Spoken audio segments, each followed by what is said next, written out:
Hello everyone, allow me to introduce myself. I'm Sadgui Oumayma, a water and forest engineer, currently in my second year of doctoral studies in natural resource economics and environment. My research focuses on hydrologic ecosystem services values in Morocco's protected areas, a case study of Ifrane National Park. So I will begin by an overview of the study's general context, followed by a description of the methods employed. Next, I will present the main results and conclude with recommendations. The establishment of Ifrane National Park stems from the need to preserve its bioecological characteristics and rich biodiversity, while playing a crucial role in national water supply. Situated in the province of Ifrane in Morocco, the park serves as a vital reservoir of hydrological ecosystem services, largely due to its extensive montane forests and numerous wetlands. However, climate change and land use dynamics have led to a decline in water resources, resulting in the drying up of some of these wetlands.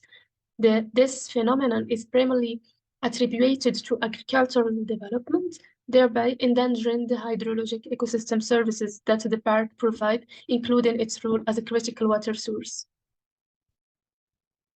In Africa, including Morocco and particularly in protected areas, few studies of hydrologic ecosystem services values have been conducted, while various tools have been used to assess ecosystem services.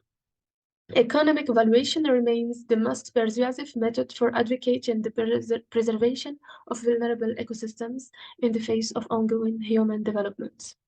This study addresses these gaps by proposing simplified methods and monetization approaches to enhance reliability and efficiency. The ultimate goal of this study is to underscore the often underestimated importance of the hydrologic ecosystem services provided by the park, with a particular focus on their evolution since its establishment. So to do this, we adopt the following methodology. The first step involves identifying the priority hydrologic ecosystem services. The second step is quantifying these services. And the final step is estimating their monetary value. This is done by comparing two time periods, the date of the park's expansion to its current size and the year of the present study. After identifying the priority services, we proceed to their quantification. The software Invest is employed. It's a suite of models that allows for the quantification of ecosystem services based on various inputs, primarily land cover, climate data, hydrological data, and soil data. Next, we move on to estimating the monetary value. Methods based on revealed preference are used, including cost of avoided damages for sediment and nutrient retention, and market price for water yield. The main results obtained are as follows. First, let's explain the spatio-temporal dynamics of land use in the park between 2008 and 2020. During this period, there was a 10% increase in forested areas and 80% increase in agricultural land. On the other hand, there was an 18% decline in grazing land and a 2% decline in water bodies.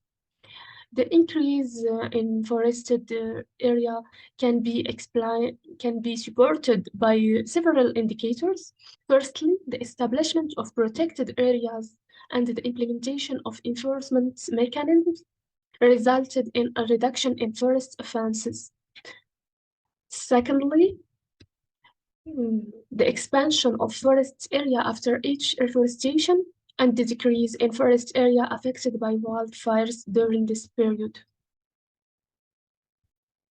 The decline in water bodies is evident on the ground, with several lakes drying up. The main cause is attributed to climate change, but the intense agricultural activity around these water bodies exacerbates the problem. The regression of grazing lands is explained by the conversion of pastoral lands into agricultural use. Regarding the results of economic assessments of hydrologic ecosystem services offered by the park, sediment retention has improved. Nutrient retention has also improved. However, the water yield has decreased. As a result, we have positive economic value for erosion control and water purification, and a negative economic value for water yield. So certainly the increase of forest cover has resulted in improvements in certain hydrologic ecosystem services, while the expansion of intensive agriculture have had a negative impact on all services. So to enhance the provision of hydrologic ecosystem services, we recommend to promote existing traditional and sustainable practices. This necessitates close collaboration with local communities to integrate these methods into their agricultural activities. Also, diversification of income generating activities to reduce pressure on natural resources while offering viable economic alternatives. Also, we recommend to enforce environmental laws within the park to prevent illegal exploitation of and protect forests resources. And finally, given priority for ecological restoration, the study's results demonstrate improved hydrologic ecosystem services through the restoration of degraded forest ecosystem, which makes it imperative to prioritize this approach. Finally, as a conclusion, the establishment of the parks stands as a crucial initiative aimed at safeguarding its rich ecological features and its diverse array of flora and fauna. This research underscores the often underestimated importance of the hydrologic ecosystem services provided by the park, with a particular focus on their evolution since its establishment.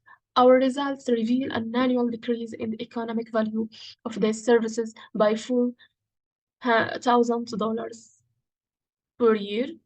So this economic valuation serves as a powerful tool to inform and persuade decision makers and park users of the crucial importance of preserving natural ecosystems and judiciously using water resources.